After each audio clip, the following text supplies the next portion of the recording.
Bismillahirrahmanirrahim. Assalamualaikum warahmatullahi wabarakatuh. Alhamdulillah wassalatu wassalamu ala Rasulillah la haula wala quwwata illa billah. Rabbi shrah li sadri wa yassir li amri wahlul 'uqdatam min lisani yafqahu qawli. Allahumma zidna ilman nafi'an warzuqna fahma. Allahumma shalli wa sallim wa barik ala Muhammad wa ala alihi wa sahbihi wa man tabi'ahum bi ihsan ila yaumil din.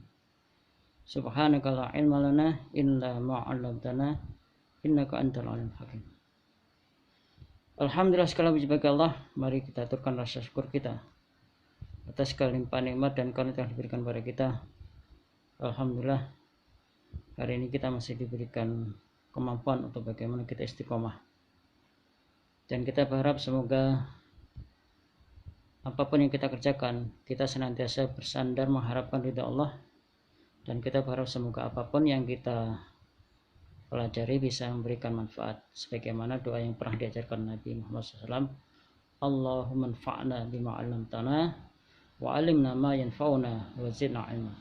Ya Allah, berikan manfaat ya dengan apa yang kami pelajari, dan berikan kami ilmu dari apa yang kami pelajari, dan tambahkanlah kepada kami ilmu. Ini sebuah ungkapan yang harus senantiasa kita kondisikan, kita tarbiyah pada diri kita. Karena tidak setiap orang berilmu akan mendapatkan hidayah, dan tidak setiap hidayah itu hanya akan diberikan kepada siapa saja yang Allah kehendaki. Masalah muslimin Allah masih membahas tentang masalah syukur. Kali ini saya akan coba ungkapkan ya informasi yang berkenaan dengan firman Allah ya di dalam surat Al-A'raf ya di ayat 179. Yang intinya adalah walaqad zara'na li jahannama katsiran minal jinni wal ins lahum qulubun la yafqahuna biha wa lahum adhanun la yasma'una biha wa lahum a'yunun la yubsiruna biha ulaika kal an'am bal hum adall wa ulaika hum ghafilun. Di ayat 179 ini ada informasi yang perlu kita renungkan bersama ya. Sungguh akan kami jadikan bahan isi neraka jahanam itu dari kebanyakan jin dan manusia. Kenapa? Karena mereka punya hati tetapi tidak difungsikan untuk bagaimana menelaah, memikirkan tentang segala sesuatu yang di sekitar kita. Punya pendengaran tetapi mereka tidak memfungsikan pendengaran itu. Punya mata, punya penglihatan tapi tidak difungsikan untuk melihat segala persoalan yang ada di sekitar kita. Orang yang seperti itu ulaika kalan, mereka bagaikan ternak. Walhum adall, bahkan mereka lebih hina lagi. Coba ini kita renungkan bersama ya. Jadi kalau kita coba melihat ya, mensikapi Allah sudah memberikan perangkat pada kita, itu tidak lain tidak bukan adalah untuk bagaimana kita bisa menjadi pribadi-pribadi yang bertanggung jawab terhadap kehidupan yang kita jalani. Hati yang kita ada pada diri kita ya, pendengaran yang kita punya, penglihatan yang kita punya, semua itu harus kita pergunakan sedemikian rupa. Ketika kita mengoptimalkan perangkat hidup ini ya, maka kita termasuk hamba-hambanya yang pandai bersyukur. Coba lihat ya, tujuan Allah menciptakan perangkat hidup itu la'allakum tashkurun, mudah-mudahan kita menjadi hamba yang pandai bersyukur. Artinya apa? Fungsikan perangkat hidup, pendengaran, penglihatan, dan juga hati nurani itu dipergunakan sebagai rupa. Jangan kemudian kita mengabaikan setiap perangkat hidup yang Allah berikan pada kita. Masalah bersyukur ya, itu memang tidak lepas dari kepekaan kita ya, rasa kita. Jadi kalau kita coba renungkan kemarin ya, yang menjadi kendala adalah mengapa kita tidak bisa bersyukur, lantaran apa? Kebanyakan manusia itu tidak mau belajar, tidak mau mencari tahu ya. Dan itu diulang oleh Allah dengan kalimat walakinna aktsaran nasi la ya'lamun. Kebanyakan manusia itu tidak mau tahu, tidak mau mencari tahu. Dan itu akan merambah kepada keimanan yang ada pada diri kita. Walakin aktsaran nasi la yu'minun ya. Kita tuh menjadi orang yang tidak bisa beriman lantaran apa? Bekal awal ya, untuk bagaimana kita menyerap informasi itu tidak kita fungsikan, tidak kita gunakan. Dan endingnya apa? Dan kita akan menjadi orang-orang yang tidak pandai bersyukur lantaran apa? Kita buta, kita awam terhadap segala nikmat yang Allah berikan pada kita.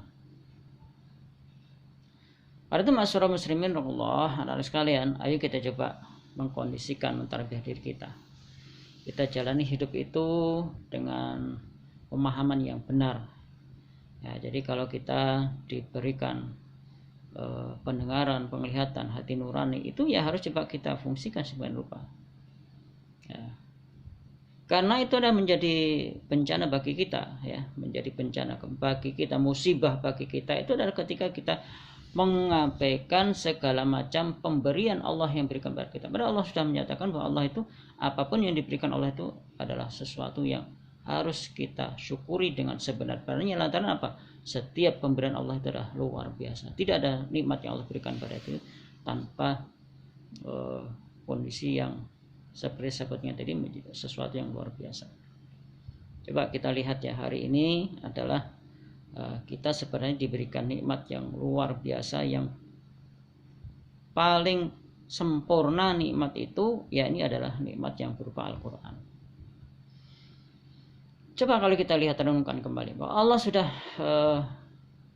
menggambarkan betapa Rasulullah Muhammad SAW pernah mengadukan kita umat Islam, umat Rasulullah Muhammad SAW itu dalam bentuk di dalam surat Al-Furqan ayat 30 Allah sudah dengan tegas menyatakan wa qala rasul ya rabbi inna qaumi ittakhadhu hadzal qur'ana mahjura. Wahai Tuhan, ya Tuhan, sesungguhnya kaumku telah menjadikan Al-Quran itu sesuatu yang sudah mulai dicampakkan, sudah mulai diabaikan, tidak diperhatikan. Ya, coba kalau kita lihat ya, betapa kita itu intensitas kita ya untuk bagaimana kita berinteraksi dengan Al-Quran. Padahal Al-Quran itu sangat penting dalam kehidupan kita. Al-Quran itu hidayah yang luar biasa, dan ketika Allah menurunkan hidayah itu bukan bermaksud ingin menjadikan kita terbebani susah dengan Al-Quran, itu justru sebaliknya bisa menjadi petunjuk, tadzkiratan liman yasha, peringatan bagi orang yang memiliki rasa takut. Coba lihat kembali dalam surat Toha, di awal ayat sudah menyatakan, Allah sudah menyatakan Toha ma anzalna 'alaikal qur'ana litashqa illa tadzkiratan liman yasha. Toha, sesungguhnya kami tidak menurunkan Al-Quran itu dalam rangka untuk menjadikan kalian bersedih, melainkan apa? Sebagai tazkirah, peringatan bagi orang yang punya rasa takut ya. Karena itu ayo kita kembali kepada Al-Quran. Coba kita setting ya. Ya, saya kemarin mengikuti pelatihan online ya tentang bagaimana kita memfungsikan Al-Quran itu. Coba kalau kita lihat betapa orang Asia itu rata-rata ya memegang gadgetnya, melihat gadgetnya itu kurang lebih 5,5 jam per hari. Coba itu kan 1/4 kehidupan kita itu kita mesti membuka HP itu. Nah, itu kan sesuatu yang di luar kewajaran, di luar. Jadi kalau kita ditanya berapa jam kita membuka HP, kita tidak bisa menjawab pada saking seringnya itu. Nah, itu mari kita coba siasati ya. Kemarin ada nasihat pelajaran yang baik ya, bagaimana kita membagi aktivitas hidup kita itu ya dalam rumus 120/10. Maksudnya apa?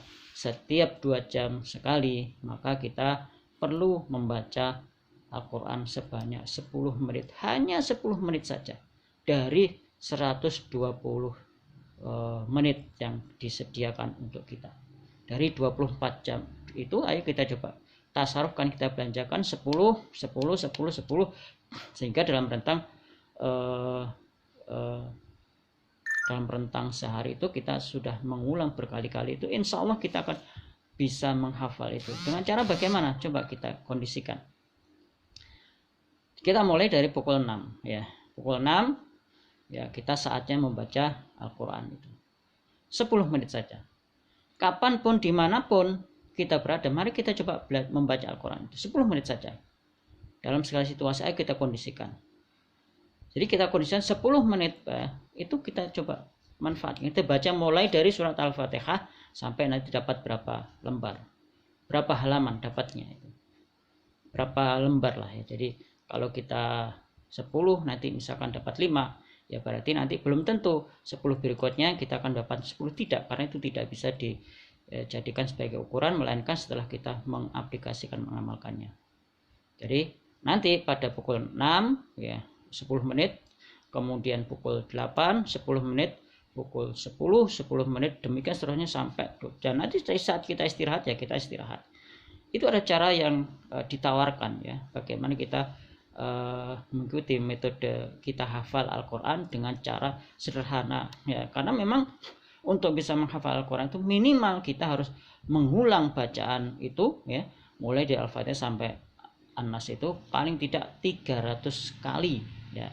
Sebagian ulama memberikan rumus ya 1000 kali ya, tetapi dengan ukuran 300 kali insya Allah kita akan bisa mengkondisikan, mentarbiyah diri kita untuk menjadi orang-orang yang siap untuk menghafal Al-Quran.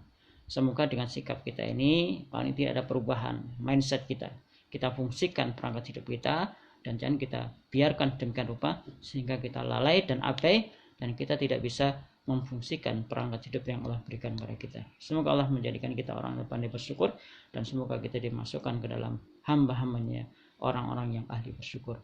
Demikian, kurang lebihnya mohon maaf. Subhanakallahumma bihamdik, asyhadu an la ilaha illa anta, astaghfiruka wa atubu ilaik. Assalamualaikum warahmatullahi wabarakatuh.